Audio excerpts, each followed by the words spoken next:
and announced one of their own with a different take on immigration enforcement, and they had some criticism for the governor along the way. NPR's Greg Allen is with us from Miami. Hey, Greg. Hi, Mary Louise. Sounds like there was a lot going on in the Florida legislature today. Catch us up? Right. Well, as Governor DeSantis has the authority to call the legislature into a special session, and he's done that quite often before. This time, though, when he did, Republican leaders in the legislature surprised many by pushing back against the call, saying special session is premature. Today, House Speaker Daniel Perez had some pointed words for DeSantis. I believe special sessions should be used sparingly. It should not be stunts designed to generate headlines. So the legislature met, Perez gavelled in and then gavelled out DeSantis' special session. The same thing happened in the Senate.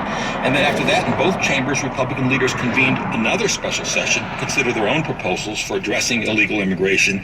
Advocates I've spoken to say this is worrying immigrant communities throughout Florida who already are on edge about Trump's proposal for mass deportations. Okay, so a lot of competing proposals here. Walk us through what DeSantis actually wants to do and what Republican lawmakers say they want to do instead.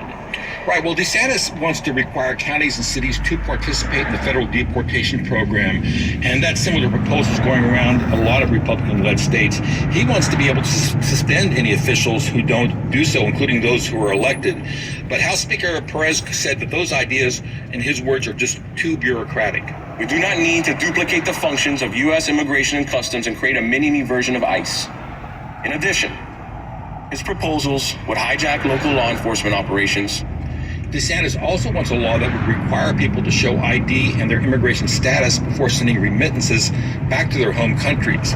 Republican leaders in the legislature, of course, they control the legislature. They rejected that idea, also saying that that would create new mandates for businesses and set up what they called a Big Brother database of people who want to send money abroad.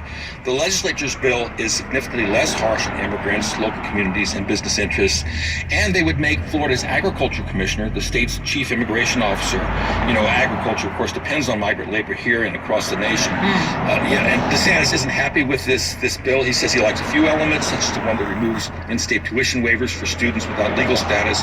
But he said putting the agriculture commissioner in charge of enforcing immigration, quote, puts the fox in charge of the hen house.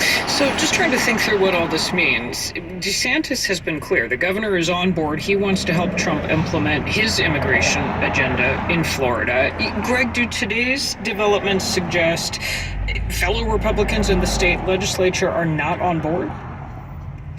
Republican leaders say their problem is with DeSantis, not with Trump.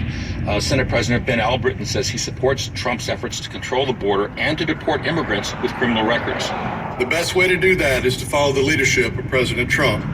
President Trump asks for partnership at the state level that produces results. That's the kind of partnership I support.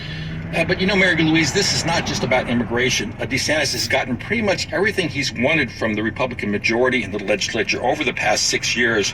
And this was all while DeSantis was, of course, getting ready to run for the Republican presidential nomination. And he was a political force in his own right. But now he's on his last term. He's out of office in 2 years, with an uncertain future. Republicans in the legislature today accused him of trying to bully them. And they used this special session today for some payback. They overrode a budget veto he issued last year, and they restored some $50 million to their budget. And NPR's Greg Allen in Miami. Thank you, Greg. You're welcome.